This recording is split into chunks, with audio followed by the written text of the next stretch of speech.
There is nothing in the whole world that says that you have to listen to every single thing that's coming in, to every single message. This is true for anybody. It doesn't matter who you are. This is foundational, all right? All of these workshops, basically, we talk about something that's on the surface, and then the foundation is what you actually need. All of these things that are coming into your heart, you don't need to listen to all of those things. You don't need to give attention to all of those things. You don't need to act on all of those things. You don't need to give value to all of those things. And guess what that sounds like? Sounds like the basic boundaries, right? If somebody says, maybe it's somebody who's abusive in your life, says that you're a piece of crap and that you're worthless and you should die, you don't need to give attention to that. Now, I know it's difficult not to, but this is the truth. You don't need to do that.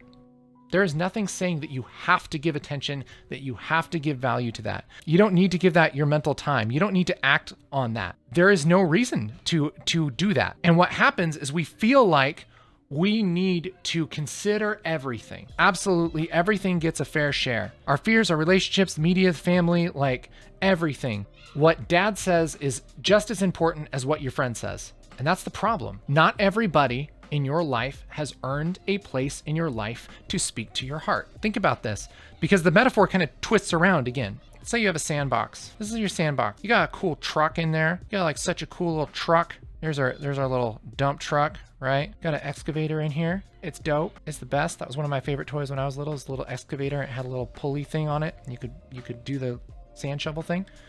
Got a bucket. Got all this cool stuff. We feel like in our private sandbox of our mind, say the sandbox is in your yard, in your house, in your property, and you pay rent, utilities, and UVerse, right? We act like absolutely anybody can come and play.